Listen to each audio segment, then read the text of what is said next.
Bismillahirrahmanirrahim.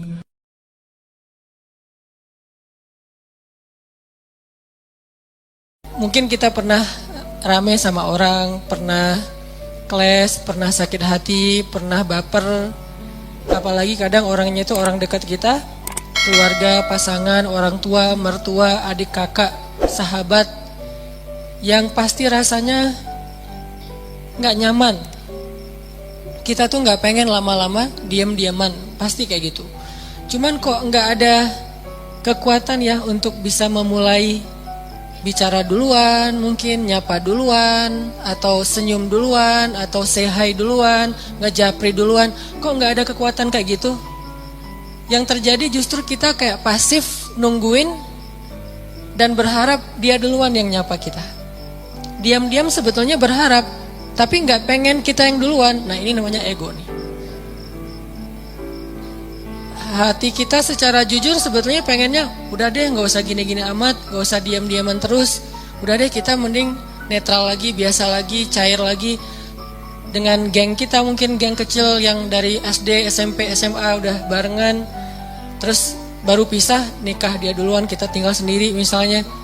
Kan suka kayak gitu tuh, ada baper-bapernya, nggak pengen lama-lama. Tapi yang terjadi udah lebih seminggu, nggak ada yang duluan datang untuk menyapa, karena dua-duanya menjaga ego. Berat rasanya untuk ngelawan ego dalam diri sendiri. Ini sering terjadi dalam kehidupan kita.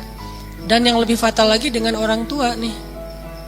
Sampai kalau dengan orang tua atau dengan mertua lebih berat lagi tuh. Kadang dengan pasangan aja bisa kayak gitu. Kita berharap udahlah cair lagi, ngobrol lagi kayak kemarin, tapi ada rasa berat pengen yang duluan. Nah, gimana cara kita bisa menjaga melawan ego kita sehingga tetap bisa menjaga silaturahim, menyambung silaturahim, berdamai dengan orang-orang yang dekat dengan kita selama ini ketika ada masalah. Ini pembahasan yang luar biasa penting, walaupun mungkin kita udah pernah baca hadis-hadisnya, pernah dengar ceramah-ceramah tentangnya. Setidaknya hari ini kita pengen refresh lagi semangat kita untuk melawan ego. Melawan ego itu dalam kehidupan kita tuh ada banyak macam, teman-teman. Pertama, melawan ego ketika kita harus mengakui kesalahan kita. Ini berat nih. Mengakui bahwa kita salah itu berat. Dan yang membuat kita sulit mengakui kesalahan kita, walaupun secara jujur di dalam hati kita nyadar kalau kita tuh salah, tapi nggak pengen ngaku, itu pasti ego. Nah, ada satu kisah yang luar biasa, kisah ketika Nabi SAW selesai perang Khaybar. Perang Khaybar itu perang paling besar antara kaum muslimin dengan orang Yahudi di Madinah. Ini paling besar dan bisa dibilang perang terakhir Nabi SAW. Setelah itu udah kayak nggak ada lagi perang-perang yang sulit. Ini perang Khaybar. Perang Khaybar, setelah selesai perang, ada beberapa tawanan perang. Salah satunya adalah calon istri Nabi, orang Yahudi. Siapa namanya? Sofia.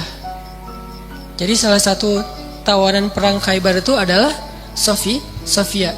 Suaminya terbunuh dalam perang Khaybar, saudaranya terbunuh dalam perang Khaybar, ayahnya terbunuh dalam perang Khaybar, pamannya terbunuh dalam perang Khaybar, keluarga besarnya banyak yang terbunuh dalam perang Khaybar. Dan cuman mungkin bisa dibilang dia sebatang kara yang selamat dalam perang Khaybar dan jadi tawanan kaum muslimin. Akhirnya Nabi datang ke tenda para tawanan perempuan. Nabi mencari tahu di mana Sofia, karena dia anak kepala suku. Ditunjukkan oleh sahabat, masuklah Nabi dengan beberapa orang sahabat ke dalam tenda Sofia, dan Sofia waktu itu komen dalam postingan itu tuh. Kata Sofia, Muhammad adalah orang yang paling aku benci saat itu. Gimana enggak? Ayahnya dibunuh, pamannya dibunuh, saudaranya dibunuh, suaminya dibunuh. Keluarga besarnya banyak yang terbunuh dalam perang Khaybar. Sehingga kata Sofia, Muhammad adalah orang yang paling aku benci waktu itu. Jadi Nabi datang ke Sofia dalam kondisi Sofia itu lagi benci banget sama Nabi. Ngelihat wajah Nabi juga nggak mau. Apalagi nge-follow. Ngelihat wajahnya aja nggak mau. Kalau Nabi request mau follow, pasti di blok. Jadi benar-benar nih, Sofia lagi marah berat dan lagi baper berat sama Nabi, lagi benci banget sebenci-bencinya, dan lagi sedih sesedih-sedihnya. Gimana nggak sedih, kehilangan satu keluarga aja sedih, ini apalagi satu keluarga besar, termasuk orang yang paling penting dalam hidupnya, ayah dan suaminya. Apa yang dilakukan Nabi? Nabi datang minta maaf kepada Sofia. Apakah Nabi salah? Tidak. Apakah Nabi zalim kepada keluarga Sofia? Tidak sama sekali. Tapi Nabi tidak punya ego di dalam dirinya. Beliau datang meminta maaf kepada Sofia. Masuk ke tenda Sofia. Sofia, maafkan aku atas kematian ayahmu. Maafkan aku atas kematian suamimu. Maafkan aku atas kematian saudaramu, pamanmu, keluarga besarmu. Kemudian Nabi menjelaskan apa yang sebenarnya terjadi. Aku udah ngasih kesempatan buat ayahmu, tapi beliau menolak. Beliau malah menyerang kami. Beliau malah zalim kepada beberapa kaum muslimin dan seterusnya. Nabi menjelaskan, meminta maaf, menjelaskan, meminta maaf, menjelaskan, meminta maaf, terus menerus sampai akhirnya luluh hati Sofia, dan tiba-tiba Sofia menjadi jatuh hati kepada Rasulullah SAW. Lihat luar biasanya Nabi dalam meminta maaf. Bukan maaf ya, udah selesai pergi. Enggak. Beliau minta maaf sampai Sofia jatuh hati pada beliau. Itu gimana caranya tuh? Orang yang tadinya benci banget jadi cinta banget. Sehingga kata Sofia, beliau terus meminta maaf dan menjelaskan, meminta maaf dan menjelaskan, meminta maaf dan menjelaskan, sampai akhirnya beliau menjadi orang yang paling aku cintai di muka bumi. Ini luar biasanya akhlak Nabi SAW. Jadi Nabi itu bukan hanya bisa bikin orang yang lagi bete jadi happy, malah orang yang jadi lagi haters banget jadi followers dan fans berat. Bukan fans lagi, loversnya jadi pencinta. Ini artinya ada pelajaran gimana melawan ego. Mengakui bahwa kita salah, walaupun posisi Nabi sebetulnya beliau nggak salah. Namanya perang pasti ada adu fisik segala macam. Lagian kalau kita baca kronologis cerita perang Khaybar, maka kita akan lihat bahwa Nabi itu udah toleran banget, udah ngasih kesempatan banget, udah ngasih banyak tawaran-tawaran yang nggak harus perang deh, udah kita damai aja. Tapi mereka nggak mau, akhirnya nggak bisa dihindari, terjadilah perang. Kalau kita baca kronologis panjangnya perang Khaybar. Tapi dalam kondisi Nabi nggak bersalah, Nabi nggak zolim, Nabi nggak pernah mencurangi hak orang lain, Nabi masih datang kepada perempuan ini untuk meminta maaf. Gimana dengan kita yang mungkin kondisi kita nggak seperti Nabi yang suci, yang maksum? Pasti ada salahnya kita. Walaupun kadang-kadang yang pertama salah orang lain. Yang pertama salah itu mungkin teman, salah ngomong, salah sikap, atau kadang-kadang sikapnya bukan sesuatu yang gimana, cuman diam doang. Kadang dia diam, kita baper. Akhirnya bapernya tuh berlarut-larut sampai keinget lagi yang dulu-dulu, jadilah diakumulasi jadi rame. Emang sih dia dari dulu tuh kayak gitu, dibawa yang dulu-dulu. Padahal katanya dulu udah dimaafin, tapi masih dibawa lagi. Nah ini artinya kalau Nabi aja yang gak bersalah datang meminta maaf duluan, dan meminta maafnya tuh gak sekali, berjam-jam loh. Kalau kata periwayat cerita itu berjam-jam Nabi minta maaf, sampai membuat Sofia perlahan-lahan yang tadinya gak mau ngelihat, mulai ngelihat. Yang tadinya gak mau senyum, mulai matanya agak sedikit gak mau melotot lagi gitu. Terus lama-lama Sofia mulai antusias, lama-lama Sofia tersenyum, dan kemudian Sofia malah luluh hatinya, bahkan jatuh hati kepada Nabi. Bukan karena Nabi keren, kece, bukan, karena akhlaknya yang luar biasa. Baru Sofia mengakui kepada Nabi, mengatakan, beberapa malam yang lalu saya mimpi. Baru Sofia jujur, mimpi apa? Saya mimpi, dalam mimpi itu rembulan jatuh ke dalam pangkuan saya. Rembulan purnama banget jatuh ke dalam pangkuan Sofia. Lalu saya ceritakan mimpi ini kepada suami saya dipukul sama suami saya, ditampar sama suaminya. Kenapa? Karena suaminya tahu makna dari mimpi. Kata suaminya, kamu jangan macam-macam, kamu tertarik dengan laki-laki yang di Madinah, maksudnya Muhammad. Padahal Sofia gak pernah tahu tentang Muhammad, tapi Allah ilhamkan lewat mimpi bahwa kelak Sofia itu akan menjadi salah satu yang mendampingi hidup Nabi Muhammad SAW. Baru Sofia ngomong, kalau saya mimpi rembulan jatuh ke dalam pangkuan saya, tapi saya masih nggak percaya, mana mungkin pembunuh suami saya akan jadi suami saya. Pembunuh ayah saya bakalan mendampingi hidup saya. Tapi ketika melihat akhlak Nabi, semuanya berubah. Dialah yang paling layak untuk saya. Ini melawan ego dengan cara meminta maaf. Dan itu nggak gampang. Tapi walaupun itu nggak gampang, justru karena dia sulit, balasan di sisi Allahnya luar biasa. Sehingga ada kaidah dalam fikih, al-jaza min jinsil amal, al-jaza ala qadril masyaqqah. Balasan itu tergantung sulitnya beramal. Balasan itu tergantung sulitnya beramal. Makin sulit dalam beramal, makin besar balasan di sisi Allah Subhanahu wa taala. Jadi kalau kita ngerasa meminta maaf, mengakui kesalahan itu adalah hal yang berat, yang sulit, berarti itu ibadah yang luar biasa pahalanya. Lebih gampang mana coba saya tanya? Meminta maaf atas kesalahan kita dengan sholat sunnah qobliyah 2 rakaat. Lebih gampang sholat sunnah. Bahkan terkadang lebih gampang tahajud daripada minta maaf. Kadang-kadang lebih gampang melaksanakan tahajud. Ada orang tahajudnya rajin tapi nggak pernah mau ngaku kalau dia salah. Kan berarti lebih sulit meminta maaf ya. Maka dari itu menjadi salah satu indikasi bahwa meminta maaf dalam kondisi tertentu pahalanya lebih besar daripada ibadah tahajud. Kenapa? Karena dia lebih sulit. Al-jaza'u ala qadril masyaqqah. Balasan itu tergantung tingkat kesulitan dalam beramal. Ada 2 orang yang datang ke masjid. Yang satu jarak rumahnya cuma di sebelah masjid, yang satu lagi jauh dari masjid. Kemudian kondisinya hujan, sehingga dia hujan-hujanan datang ke masjid dingin, berdiri di shaf pertama di belakang imam, barengan nih. Tapi pahalanya beda. Tergantung apa? Tergantung kesulitan. Yang satu dekat masjid, pahalanya pahala berjamaah. Yang kedua jauh dari masjid, pahalanya berjamaah dan effort yang lebih. Begitu juga kita ketika kita ngerasa ada ego yang harus kita lawan. Makin berat ego yang harus kita lawan, makin besar pahala dari ibadah itu. Ini namanya meminta maaf. Gak gampang. Bahkan Nabi SAW kadang meminta maaf kepada pasangannya, kepada keluarga besarnya, kepada sahabatnya, kalau beliau pernah menyakiti mereka. Buktinya apa? Sebelum Nabi wafat, dalam kondisi sakit berat, Nabi itu lagi meriang, lagi gigil gitu. Tiba-tiba Nabi berdiri dalam keadaan yang nggak gemetar gitu, nggak kuat berdiri. Nabi berdiri di depan mimbar. Nabi mengatakan, wahai sahabat-sahabatku, wahai sahabat-sahabatku, kalau aku pernah menyakiti kalian sebelum ini, maka maafkanlah aku.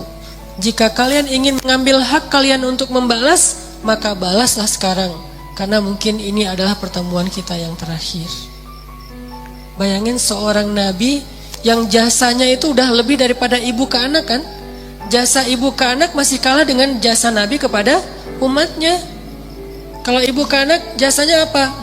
Mengandung, melahirkan, menyusui, membesarkan. Kalau jasa nabi bukan cuma di dunia, tapi juga di akhirat. Nabi itu paling berjasa dalam hidup kita, bahkan lebih daripada orang tua kita. Orang tua kita nanti di akhirat ninggalin kita loh. Begitu bangkit dari kubur, semuanya jalan sendiri-sendiri. Bahkan kalau kita dikuburin satu kuburan dengan pasangan kita, cinta sejati nih, pengen satu kuburan berdua, nanti begitu bangkit tetap aja nggak saling menolong, bahkan saling meninggalkan. Kenal nggak? Kenal. Jadi pas kita bangkit dari kubur, baru dihidupkan kembali, kita ngeliat ke sebelah, ada dia di sebelah. Itu pasangan kita banget tuh. Bahkan bukan mantan, emang dia istri kita atau suami kita. Gak ada dendam gitu, masih ada rasa kasih sayang gitu. Bangkit dari kubur ngelihat pasangan kita, sama sekali kita gak mikirin untuk menolong dia. Pergi aja sendiri. Dia juga gitu, pergi sendiri. Yauma yafirrul mar'u min akhih wa ummihi wa abih wa sahibatihi wa bani likulli imri'in minhum yawma idzin sya'nun yughni. Hari ketika seorang ibu ayah meninggalkan anaknya, ketika istri suami meninggalkan pasangannya, ketika adik kakak meninggalkan saudaranya, ketika sahabat karib meninggalkan sahabatnya. Setiap orang sibuk hanya dengan urusannya sendiri-sendiri. Cuman satu orang yang hari itu peduli kepada kita. Bukan ayah kita, bukan ibu kita, bukan istri kita, bukan suami kita, bukan guru kita, bukan sahabat kita, bukan geng SD kita, bukan teman satu grup sama kita, bukan siapapun. Terus siapa? Rasulullah Sallallahu Alaihi Wasallam. Cuman Nabi yang paling sibuk di hari itu. Nyari-nyari kita, terus minta ke Allah, ya Allah selamatkan dia. Nyari lagi, ya Allah selamatkan dia. Terus saja sepanjang waktu. Jadi Nabi itu orang yang paling berjasa. Jadi walaupun kalaupun beliau pernah menyakiti, ya sudah hak beliau untuk dimaafin. Kecil kesalahan beliau kalau pernah pun menyakiti sahabat dibandingkan dengan jasa yang sangat besar. Dan gak mungkin juga Nabi sengaja menyakiti, pasti gak sengaja. Tapi dalam kondisi kayak gitu Nabi masih minta maaf, bayangin. Seorang Rasul, utusan Allah, kekasih Allah, minta maaf kepada umatnya. Terus siapa? Kita sebagai suami harus merasa ego meminta maaf kepada istri. Apakah kita lebih mulia daripada Rasulullah? Siapa kita sebagai istri merasa ego meminta maaf kepada suami? Apakah kita lebih mulia daripada Rasulullah? Meminta maaf kepada orang tua, meminta maaf kepada anak, meminta maaf kepada mertua, teman dan seterusnya. Apakah kita lebih mulia daripada Rasulullah yang udah sempurna? Tapi beliau tetap meminta maaf kepada umatnya. Nabi berdiri dalam keadaan susah payah. Padahal Nabi kalau pengen minta maaf bisa aja mention aja lah, nggak usah harus ketemu orangnya kan ya. Tinggal add siapa minta maaf ya, udah. Nabi bisa telepon, Nabi bisa japri, Nabi bisa ngutus orang, kasih tahu ke dia saya minta maaf. Atau suruh ngumumin sama kayak Abu Bakar gitu. Abu Bakar berdiri di atas mimbar, wahai kaum muslimin, Rasulullah lagi sakit keras. Beliau berpesan minta maaf kalau ada salah kepada kita semuanya. Bisa kan? Tapi saking seriusnya Nabi minta maaf, beliau dalam keadaan sangat lemah dan itu sakit yang membuat beliau wafat loh. Berarti sakit keras banget nih. Tapi beliau sempat-sempatin untuk berdiri di atas mimbar dalam keadaan gemetar dan mengatakan, maafkanlah aku wahai kaum muslimin, wahai sahabat-sahabatku. Dan kalau kalian sulit menerima permintaan maaf, maka balaslah sesuai dengan hak kalian. Nabi siap dibalas. Dan itu jujur dari Rasulullah. Tiba-tiba seorang sahabat yang kita tahu, Ukasyah, berdiri mengatakan, ya Rasulullah, saya akan mengambil kisos. Para sahabat semuanya kaget. Ukasyah kok tega banget sama Nabi, nggak ngelihat Nabi lagi sakit keras. Dan itu kekasih mereka semua. Mereka lebih mencintai Nabi daripada orang tuanya, daripada pasangannya. Makanya ada istilah bi abi wa ummi anta ya Rasulullah. Engkau lebih kami cintai dari semuanya ya Rasulullah. Tiba-tiba Ukasyah bilang, ya Rasulullah, saya menuntut kisos. Karena dulu Rasulullah pernah mencambuk punggung saya ketika sedang mengendarai onta. Nggak sengaja kena pas ngangkat kayak cambukan gitu untuk ini onta, kena Ukasyah. Nabi langsung meminta dipapah untuk turun dari mimbarnya. Wahai Ukasyah, ambillah hakmu. Sama sekali nggak berubah wajah Nabi. Sama sekali Nabi itu nggak merasa, Ukasyah, ya sih, cuman nggak gitu-gitu amat kali, kan saya lagi sakit. Nggak. Ukasyah, kamu nggak ngelihat nih wajah saya pucat kayak gini. Ukasyah tega banget sih sama aku. Nggak sama sekali, nih Rasulullah tulus banget minta maaf. Kalau kita kan kayak minta maaf tuh basa-basi ya. Minta maaf dengan harapan dia juga ngakuin kalau kesalahan dia lebih banyak gitu. Agak-agak kurang tulus sih, modus banget kalau kita. Kalau Rasulullah itu tulus banget. Begitu Ukasyah minta kisos, Rasulullah turun dan Rasulullah bilang, tolong ambilkan cemeti untuk Ukasyah. Diambilkan oleh sahabat. Terus Ukasyah pegang itu, kata Ukasyah, ya Rasulullah, waktu itu saya nggak pakai baju. Nabi pakai baju tebal karena beliau lagi meriang. Kata Ukasyah, waktu itu saya nggak pakai baju. Nabi langsung membuka baju beliau. Nggak pakai baju sama sekali. Kata sahabat, ya Rasulullah, biar saya aja yang ganti engkau. Ya Ukasyah, aku aja yang ganti Rasulullah. Kalau kamu mau tambahin aja 10 kali lipat. Tapi jangan Rasulullah, kami aja yang ganti Rasulullah. Banyak yang jadi relawan pengen gantiin posisi Nabi. Abu Bakar, Umar, semuanya pengen gantiin. Ukasyah diam dan Nabi mengatakan, tidak. Itu adalah kewajiban aku untuk Ukasyah. Itu hak Ukasyah. Minggir. Pada minggir semuanya. Nangis sahabat. Melihat Nabi diperlakukan gitu-gitu amat. Seandainya boleh tuh udah digebukin tuh Ukasyah. Cuman kan gak boleh. Karena itu hak Ukasyah ya. Pada sebel semuanya. Pokoknya habis ini kita unfollow semuanya. Di blok gak ada yang boleh ngomong sama Ukasha. Pokoknya Ukasha itu harus dikucilkan. Udah pada sebel semuanya sama Ukasha. Ada yang di sebelahnya, Ukasha apaan sih lo? Kayak gitu-gitulah. Ukasha diem aja. Nabi membuka bajunya, nggak pakai baju sama sekali sehingga kelihatan kulit beliau yang bersih, badan beliau yang mulai kelihatan beliau lemah banget, sakit. Lalu Ukasha mendekat, Nabi bersiap dan Nabi udah pasrah. Kenapa? Karena Nabi tidak mau zalim kepada siapapun. Langsung dibuang tuh sama Ukasha semestinya, langsung dipeluk oleh Ukasha, dicium punggungnya Nabi oleh Ukasha. Nabi kaget, Ukasha ada apa? Ukasha ada apa? Sahabat juga kaget, apa-apaan sih ini? Makin kaget gitu. Jangan-jangan kalau zaman sekarang mah ya. Oh ternyata Ukasha melukin Nabi erat banget dipeluk. Terus kata Ukasha, ya Rasulullah, masalah itu jauh-jauh hari udah saya lupakan. Saya nggak, itu mah nggak penting. Kalau Nabi mau cambukin aja lagi saya 1000 kali nggak masalah buat saya. Saya hanya pengen kali ini karena Nabi bilang pertemuan terakhir, maka untuk terakhir kalinya saya pengen menyentuh kulit Nabi Muhammad SAW. Tapi nggak usah gitu-gitu amat juga ya kali ya kalau bahasa kita mah.